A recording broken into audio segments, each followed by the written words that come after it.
O Senhor esteja convosco. Ele está no meio de nós. Proclamação do Evangelho de Jesus Cristo, segundo Mateus. Glória a vós, Senhor. Naquele tempo, Jesus contou outra parábola à multidão. O reino dos céus é como um homem que semeou boa semente no seu campo. Enquanto todos dormiam, veio seu inimigo, semeou joio no meio do trigo e foi embora. Quando o trigo cresceu, as espigas começaram a se formar. Apareceu também o joio. Os empregados foram procurar o dono e lhe disseram: Senhor, não semeaste boa semente no teu campo? De onde veio então o joio? O dono respondeu: Foi algum inimigo que fez isso. Os empregados lhe perguntaram: Queres que vamos arrancar o joio?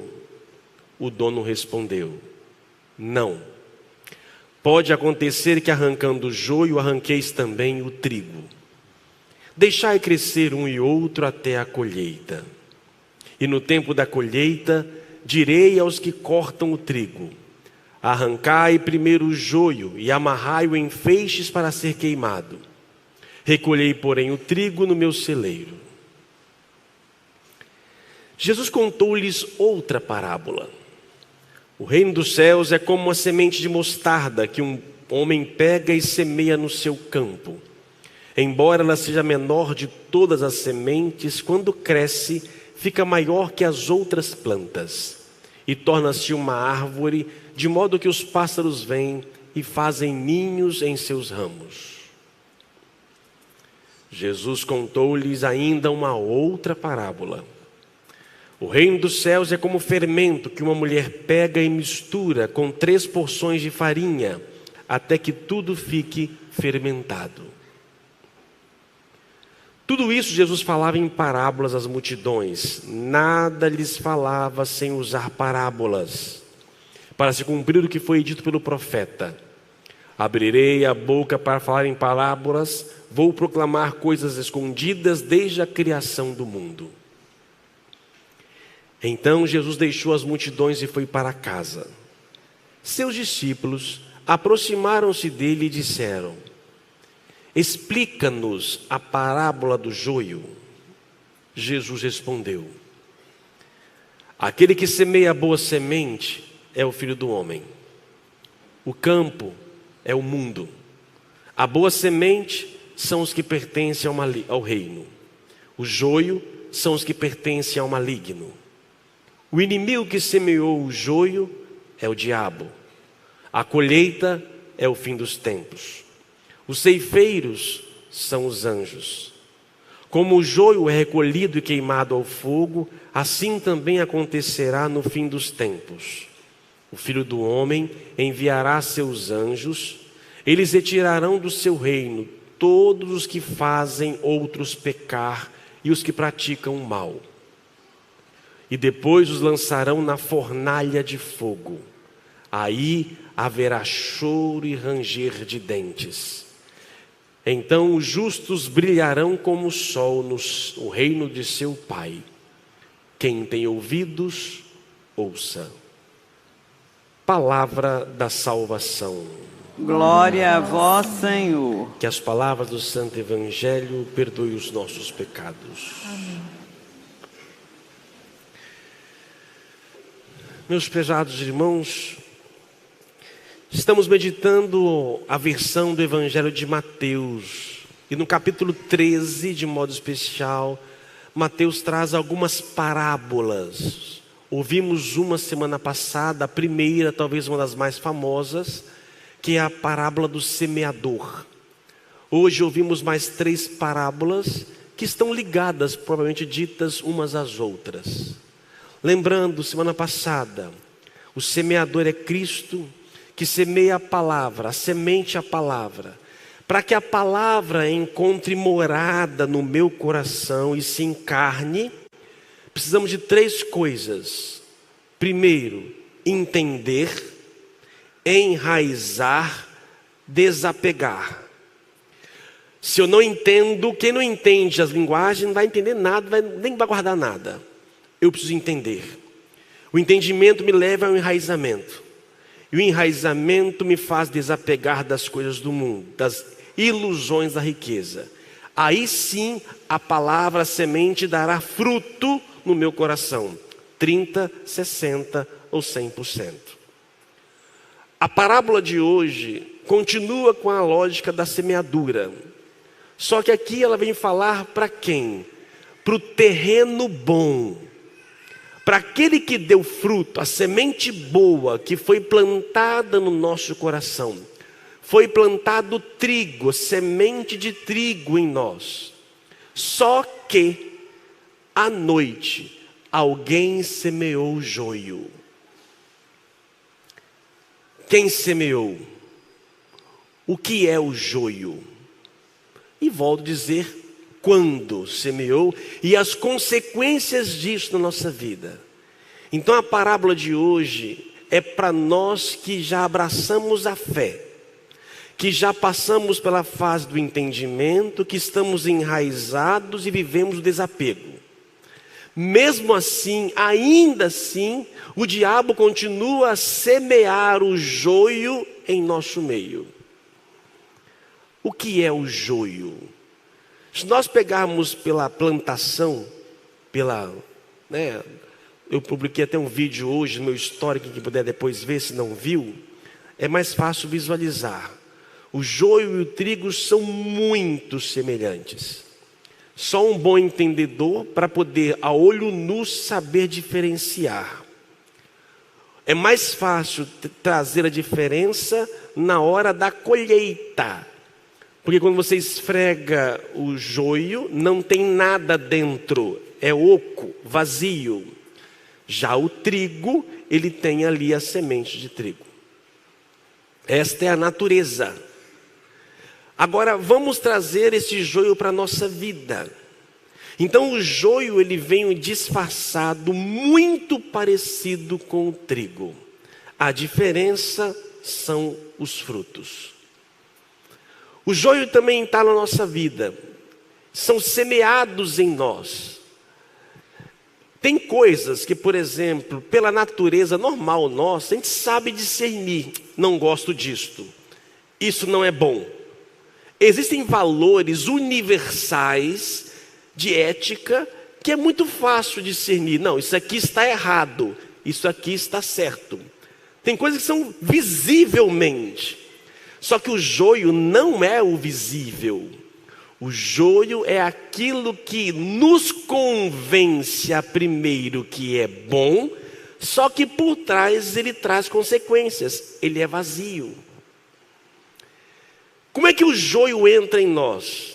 Pelo diabo.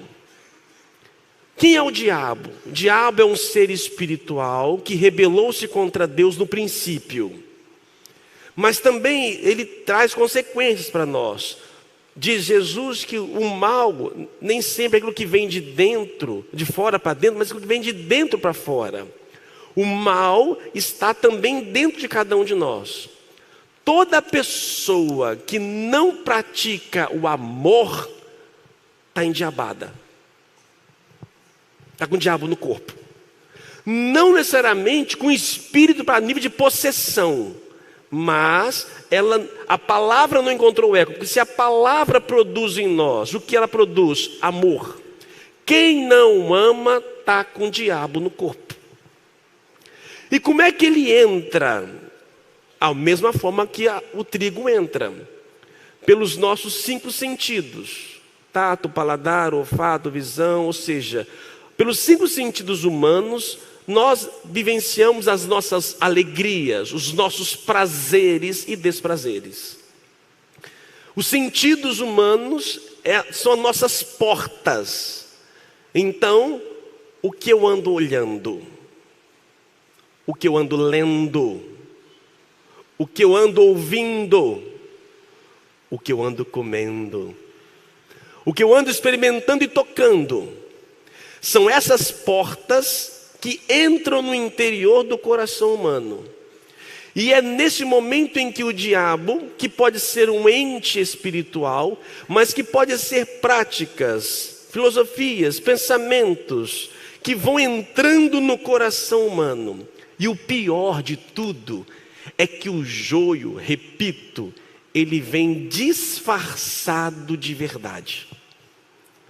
Quando você olha aquilo, nossa, é coisa boa demais. Só que nós não temos noção das consequências que virão no futuro. Hoje, nossa geração atual, estamos colhendo o que a geração passada plantou. As mulheres estão revoltadas com a mulher que rasgaram o sutiã, né? E assim por diante, mas rasgaram. Pro bem ou pro mal, mas fizeram. São consequências. Foi bom ou ruim? Não importa. A mudança de comportamento de 20, 30, 40, 50 anos, nós colhemos agora. Foi bom? Foi positivo? E o que está sendo semeado aqui entre nós hoje, enquanto sociedade, o que é nos colocado, que traz uma imagem de prazer.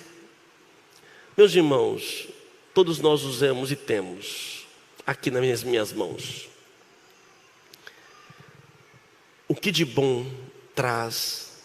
Quanto tempo a gente fica ali divertindo, viajando, quanto tempo a gente gasta? Que bom. Quanto que isso num futuro poderá ter como consequência? Não quero julgar vocês pais, não julgo por isso, entendo. Chegam cansados em casa, angustiados, mais fácil, o filho chorando, toma, vai. Qual será a consequência disso daqui a 20, 30 anos, ou talvez menos, para uma geração? Isso aqui é bom demais, gente. Não estou dizendo que isso aqui é o diabo. Depende como a forma que vou utilizar. O diabo, vamos imaginar que isso é coisa chifruda, que nós vamos perceber, não. O joio tem gosto de verdade, aparência de prazer e de felicidade. E que nós muito facilmente somos mergulhados achando que está tudo normal. Mas é esse o papel do joio, que foi semeado quando? Enquanto dormimos. O que é o sono nesse caso da parábola? É o relaxamento. O sono físico, quando eu durmo, eu estou vulnerável. Se alguém entra na minha casa ou faz qualquer coisa com o meu corpo, e eu vou estar relaxado. O sono é esse símbolo no mundo físico. No mundo espiritual, quando eu relaxo, quando eu durmo, quando eu não tenho a minha vida prática espiritual, entra, foi semeado. E nós não percebemos. Na parábola só foi percebida a presença do joio quando o trigo apareceu. Ele conviveu com a gente durante muito tempo.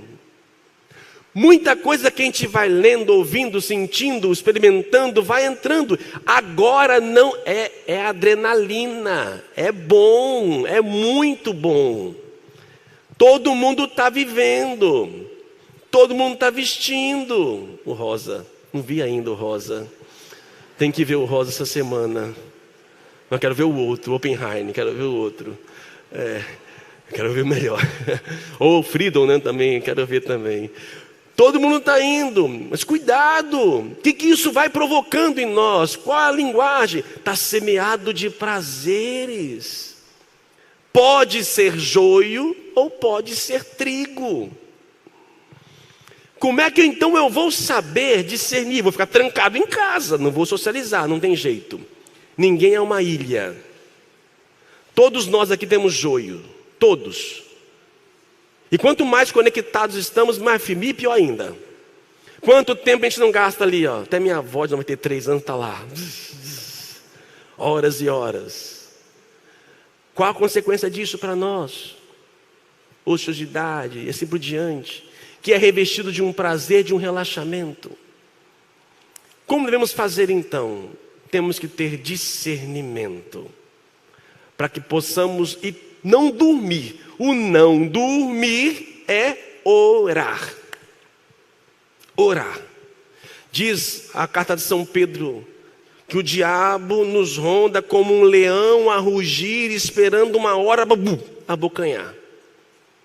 Quando eu não oro, facilmente eu me torno vulnerável e é semeado dentro de mim. E quando você menos espera, você está tomado de joio. Só que para orar misericórdia, até para orar a gente não serve.